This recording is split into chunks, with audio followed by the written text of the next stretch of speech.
And thank you to the IAIA conference organisers for inviting us. What an honour it is indeed.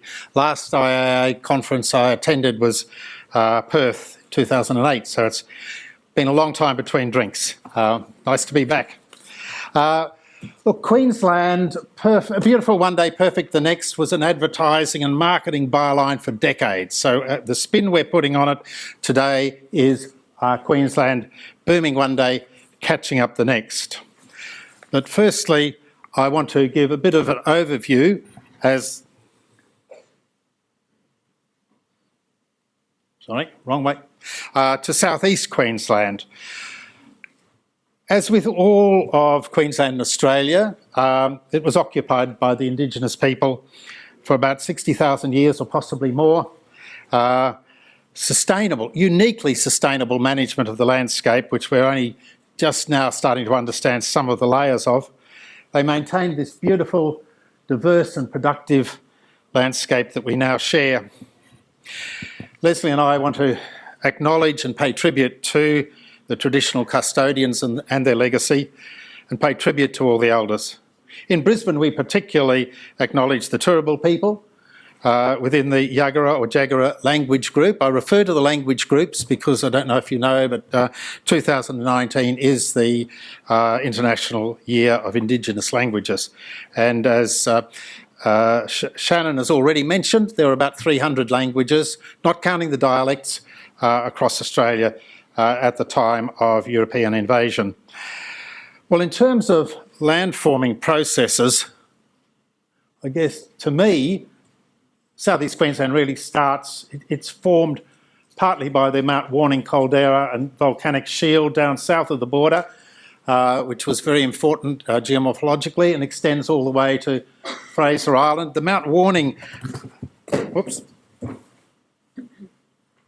system gave rise to all the mountain rainforests in the border ranges, Woonunguba in the Yakamba language, and extends, that means quiet and timeless, and those of you who get a chance to go to Binnaburra or O'Reilly's or anywhere in the border ranges and scenic rim will understand that. Extends then all the way up to Fraser Island, which is Kagari or paradise in the Butchulla language.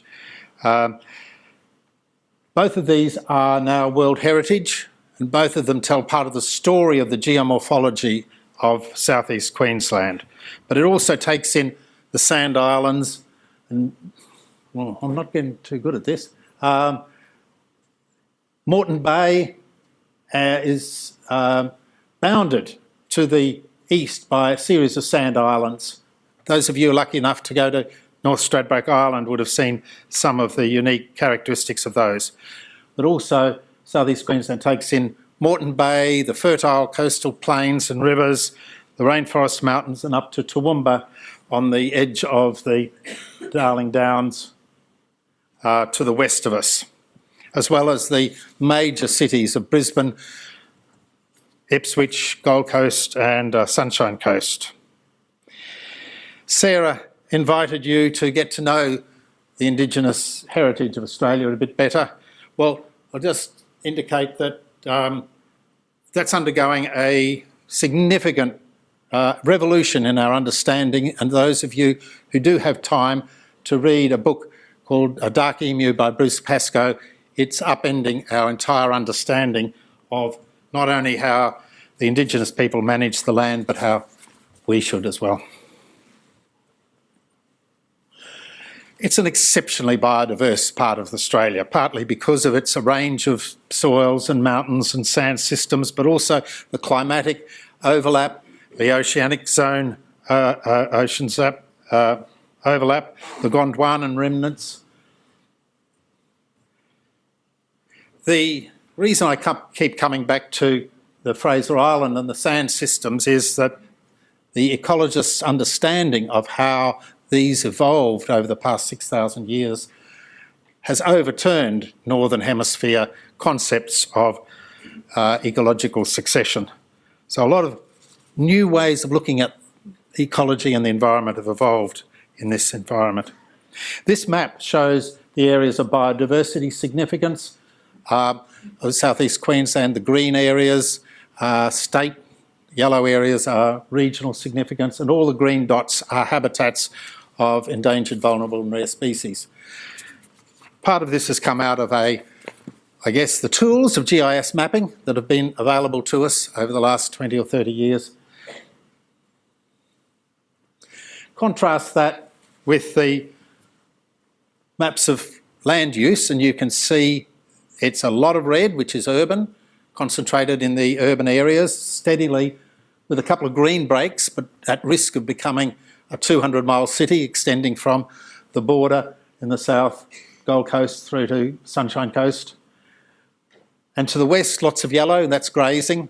And in between, a surprising amount of conservation and forestry and buffering the two. But that is changing, enormously changing. We're home to about 3.5 million people, or 73% of Queensland, and that's growing rapidly. 1.6% doesn't sound much, but it means it's a doubling of the population every 30 to 40 years. So we'll be home to 5 million people by 2040 or thereabouts.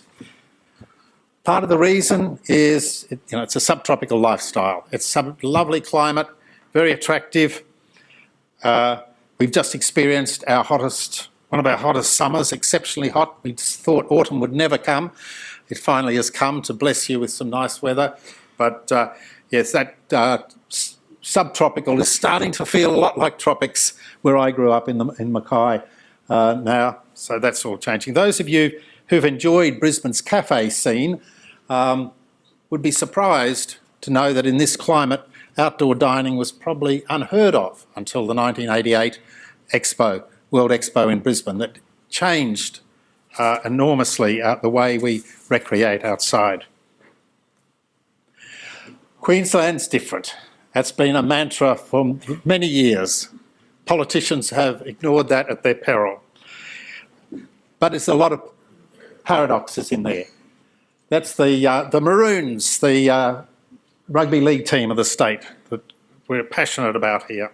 Historically, it's been, until the 1980s, a populist, pro-development, anti-science government, picks lots of fights with the Commonwealth, ignored environmental issues, urban issues, devolved a lot of land use planning to local government.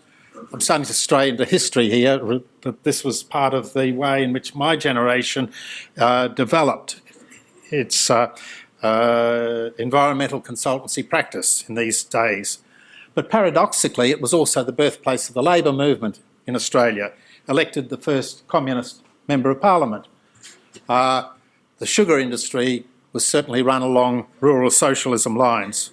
It also maintained a free hospital system and resisted privatisation for many years. So there are lots of paradoxes in it. It was a cronyist government run along cronyist lines more. Government could act quickly when developers donated dollars, sometimes in the famous brown paper bags delivered to Cabinet, or to approve major resorts or industry. And some of those, like Sanctuary Cove or Iwasaki resorts, needed an act of Parliament to make them happen, to override the local government planning systems. The Fitzgerald Inquiry, 1987 to 88, really changed everything, brought a lot of changes, including the establishment of the Criminal Justice Commission. And one of the first things it did was, in a 1994 CJC commission, a Royal Commission, investigated non-compliance in the mining industry and led to a number of changes in the impacts to control the mining impacts. A lot of those days were hard-won battles fought on Queensland soil. Conservation versus development, state versus federal, and increasingly now, as we're seeing with the Adani one, city versus bush. The Great Barrier Reef, Fraser Island, wet tropics, Noosa, they were all fought by conservation movements, sometimes in association with land care movements. Many wins, some losses. This is a photograph of the Cape Tribulation Road, which was a blockade that failed. The Bjelke Petersen government managed to push through the road. But before 1990, government EIS requirements were very sketchy. Community consultation was distrusted and discouraged. Add to that the mining booms, and I'm sure everyone in the room is familiar with the boom and slowdown cycles associated with cycles in resource prices, exploration, extraction, and royalty payments back to the government, and their effects of those cycles on employment in the geology and environment professions, particularly hit Queensland hard. Ecologists had boom years, and then we had very lean years. Regional planning didn't start till 1991, driven by the need in southeast Queensland to cope with population increases. And we've been then catching up quite a lot, particularly in World Heritage and Marine Park Management. They're the zones and the areas for the Great Barrier Reef map and the Regional Ecosystem map of Queensland. Vegetation laws, single-use plastic bag reduction, regional planning processes. We still have, you've arrived in Australia at about election time. You'll be aware that Queensland has still a proportion of loopy populist politicians and climate change deniers. So read the paper every morning and have a few laughs. But whatever the government of the day, whether it's progressive or populist, irrespective of whether we're in a boom or a slowdown, we still have to face a few facts. It's a big state, enormous climate variability. Those two maps are the the cyclone risk in Australia and the flood risk. So you can see Queensland cops it both ways. And there the enormous number of mines and either in production or awaiting approval in central Queensland. It's costly to maintain the infrastructure, the vast network of roads, rail, and etc. But I'll hand over to Lesley to talk more about the social infrastructure side of Queensland, in southeast Queensland. Thank you. Well, thank you. It's a great pleasure to be here. This is my first IAIA conference. So this whole issue of booming one day and we're always catching up the next, and Alan's really presented that theme in terms of land use, biodiversity, but I'm going to talk more about the people. So Queensland, just similarly, has not been really great at actually catching up, planning ahead, and then thinking, well, what is this all going to mean for the people who live in our communities? And so I'm going to focus on some of those social consequences. So again, I'm going to go back to the mid-70s because we are both that old, we can do that. But at that time, I was a young and very eager community health social worker working in central Queensland. And we, at that time, found that we had to make visitors to this town called Gladstone. And Gladstone was in this incredible boom. It was a town that had huge construction, building an alumina plant, a big coal-fired power station, and Gladstone was attracting huge numbers of people were coming to live there. And as just a very junior community health social worker, we found we had to go there every week because there were huge social issues that were starting to occur because of all of those all that development and growth. So there was, of course, big impacts. It was great for regional development, it was great for profits, it was great for industry and the expansion of industry. But some of the things that we encountered, of course, was that the social infrastructure was just wanting. There was a severe shortage of housing. people were living in caravans because there was nowhere else to live. There was virtually no public transport. There was a lot of social isolation for usually the women who came to live there. And along with that, we had issues then of what we now call domestic violence. We had a rising crime rate. And it really struck me as to, well, why is this so? How come we have all this prosperity and yet there are these problems that have emerged? And going there once a week from Rockhampton just didn't cut it. So my concern from these early experiences and my subsequent career, I've done a lot of work in rural communities and looking at some of the development of new centres and communities. I have a growing concern for the social consequences for those unforeseen impacts on communities, both existing and these new communities that are arising. And a lot of these impacts, we now know, last for decades. They have intergenerational effects, and many of which are predictable. So while in the past, governments and those agencies may well have thought, oh, well, this is an unforeseen consequence. We didn't think of that in the past, but now at this point in time, of course, there's no excuse for that because we do know what the impacts are.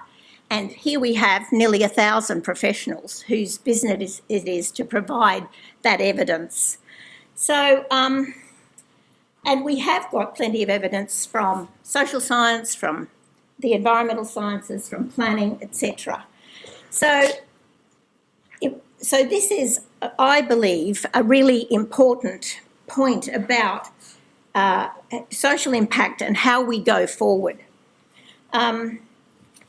with good planning and with good collaboration and co-design. So just quickly then about Queensland and South East Queensland. Alan's already given you a very comprehensive picture. But the thing about it is that, as he said, Queensland now has about 5 million people, but that has a population that has doubled since 1981. And in South East Queensland, 3.3 million, but by 2040, it's going to be nearly 5.2 million people. And you can see here how the growth in the southeast region is just far, really eclipses the growth of the state overall. So who are these people and what do we know about them? So in many respects, South East Queensland has a lot of similarities to Australian demographics. We are a population that's ageing. We are becoming more diverse, and this is changing in pockets. So in the city of Logan, where I worked for a decade, it's become exceptionally diverse. So it's home to some 215 different cultural and ethnic groups within that one city. And also Queensland and South East Queensland, we have a significant proportion of Aboriginal and Torres Strait Islander people who live here. And interestingly, the other thing about South East Queensland, that is a quarter of us were born overseas.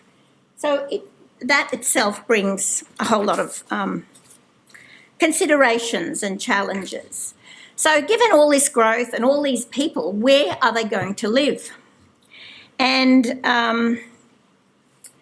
more recently, I've been involved in other projects around these new urban growth centres, which actually are terrific in terms of providing somewhere to live, but they also bring with them many challenges. So, for example, the town of Yarrabilba, which is south of Brisbane, it's within Logan City, will accommodate 50,000 people by 2041. And together with another town just down the road, that will have another 120. So these two towns just down the road will be bigger than Townsville, which is our second largest city.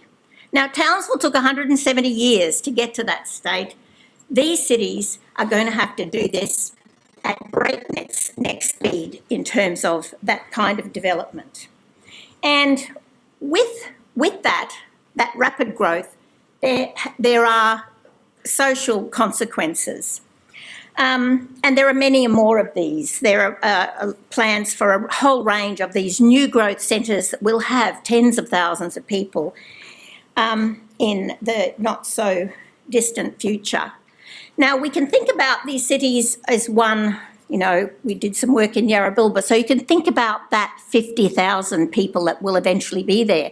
But we also have to think about what is the cumulative effect of Yarrabilba and then another 120,000 down the road, and that whole conurbation that Alan referred to north of Brisbane. There'll be many, many more people. So, how do we do better? So, it sort of puzzles me that the evaluation of new residential communities in Queensland actually takes place at a regional planning level, and it comes through the regional plan itself. So there's often no EIS, and probably not even less so a social impact assessment. And these instant towns, they're not quite instant, but they are growing at a huge rate, have some of the greatest potential, I believe, when I think back to what happened in Gladstone when I was just a young professional there. What is that going to mean for a lot of these new towns? So how can we build in understanding and taking into account the social impacts of these developments? Now, I suppose really we need to indicate that there is a lot of thought that is going into that. Certainly it's nothing like what it used to be before Queensland actually got serious about impact assessment. But this raises the question of, well, who's responsible for the social infrastructure?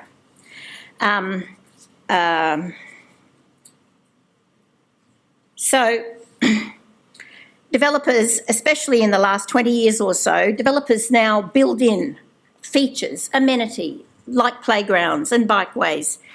But it's not really the developer's responsibility as such to provide the public transport and the schools and the health facilities. So we wonder, are some of those features like the playgrounds and the bikeways, are they marketable to prospective buyers? And where is the catch-up going to happen around all these other social infrastructure that is so badly needed? And this has played out in a number of these new development areas where the growth is so rapid, it's much faster than was anticipated. There is this real need to catch up. And the experience we had in Yarrabilba was that there was no community centre. So we had a whole lot of social issues, but there was nowhere for people to come, even to have a playgroup. So this was brought forward, and this is where we saw a great collaboration between a lot of the non-government organisations, the developing agency, but also the state government. And I've never seen anything like it, where you can announce a community centre at the end of January and open it for business in October of the same year. So it can be done. And some of these centres are important because we'll need to look at them for the rollout of a whole lot of other urban centres as we go.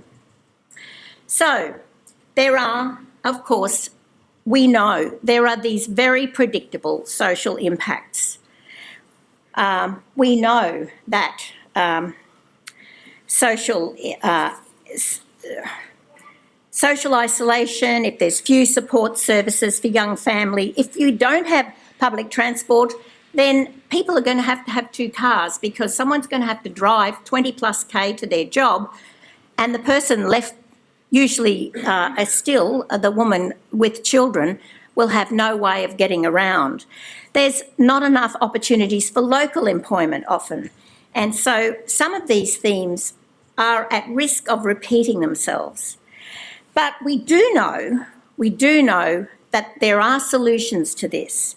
And if we could engage in a better system of planning ahead for social infrastructure, how do we actually foster a deeper and more important and serious engagement with the very people who live here?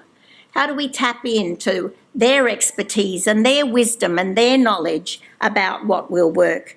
And how do we foster that kind of co-design that I believe will, and approaches like collective impact, which we are starting to do.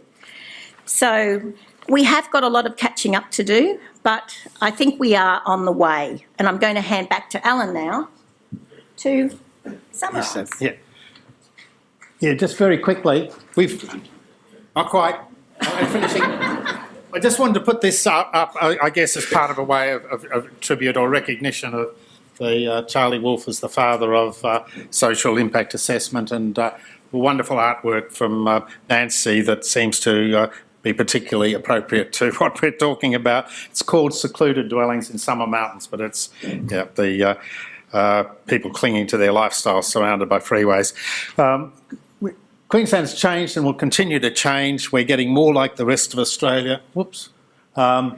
But we still have growing pains. We can improve planning, as Lesley said, and managing growth so that the net impacts are positive for both people and the environment. And that's the note of optimism we'd like to finish on.